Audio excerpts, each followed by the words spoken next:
चोरी से बचें। एक गांव में एक किसान रहता था। उसके दो बेटे थे, रोशन और अखिल। दोनों हर रोज गांव के बाहर स्थित स्कूल में पढ़ने जाते थे। किसान अपने दोनों बच्चों को बहुत प्यार करता था। उसका सपना था कि उसके दोनों बच्चे पढ़ लिख कर अच्छे और बड़े आदमी बने। दोनों बच्चों को नारियल के लड्डू बहुत पसंद थे, इसलिए माँ ने घर पर ही नारियल के स्वादिष्ट लड्डू बनाकर रख दिए थे और रोज स्कूल जाते समय उन्हें एक एक लड्डू दिया करती थी। माँ ने दोनों बच्चों को समझाया था कि उन्हें हर रोज सिर्फ एक ही लड्डू मिलेंगे। एक से ज़्यादा लड्डू रोज खाना सेहत के लिए हानिकारक हो सकता है। माँ ने उन्हें ऐसा सिर्फ डराने के लिए कहा था ताकि लड्डू ज़्यादा समय तक चले। एक दिन घर पर कुछ मेहमान आए। उनको लड्डू देने के लिए जब माँ ने लड्डू का डिब्बा खोला तो वह दंग रह गई। उसमें से आधे से अधिक लड्डू गायब थे। माँ तुरंत समझ गई कि उसके दोनों बच्चों में से कोई एक लड्डू चोरी करके खा रहा है। माँ ने ये बात किसान को बताई। किसान को यह बात सुनकर बहुत दुख हुआ। वह इतनी मेहनत करके अपने बच्चों को पढ़ा लिखा रहा था। उसके बच्चे यदि चोरी जैसा गलत काम करना सीख रहे हैं तो उसके लिए बहुत शर्म और दुख की बात थी।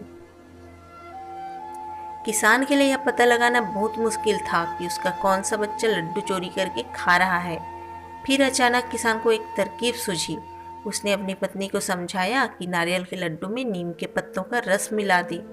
किसान की पत्नी को यह तरकीब अच्छी लगी और उसने ऐसा ही किया। दोपहर के बाद जब दोनों बच्चे स्कूल से लौटकर घर आए तो माँ उन्हें खाना देकर गाय को चारा डालने के लिए घर से बाहर चली गई। कुछ ही समय बाद किसान का दूसरा बेटा यानी अखिल घर के मुख्य द्वार पर आया। उसने दरवाजे पर ही सब खाया पिया उलट दिया। तभी किसान और उसकी पत्नी भी घर के मुख्य दरवाजे पर पहुंच गए। वे दोनों समझ गए कि अखिल ही लड्डू चोरी करके खा रहा था। माँ ने पानी से अखिल का मुंह साफ कराया और उसे घर के अंदर ले गई। किसान ने बड़े बेटे रोशन को अखिल की करतूत बताई। उसने भी पिता को बताया कि अखिल हर रोज स्कूल के रास्ते में पड़ने वाले बगीचे से फल चुराकर खाता है। यह जानकर किसान और उसकी पत्नी को बहुत दुख हुआ। किसान ने गुस्सा होते हुए कहा कि कल से अखिल अब स्कूल नहीं जाएगा। वह मेरे साथ खेतों में मजदूरों की तरह काम किया करेगा। यदि उसे चोर ही बनना है तो उसे पढ़ाने लिखाने से कोई फायदा नहीं है।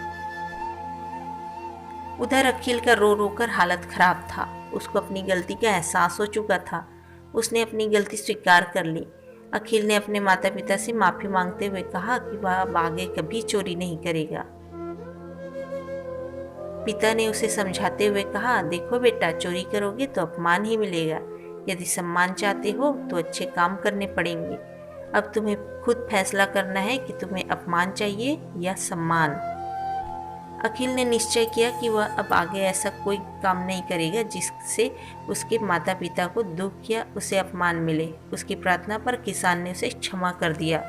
इसके बाद उसने कभी भी चोरी नहीं की। सीख, हमें चोरी करने से बचना चाहिए। Thanks for watching. कहानी पसंद आई है तो लाइक कीजिए, चैनल को सब्सक्राइब कर लीजिए।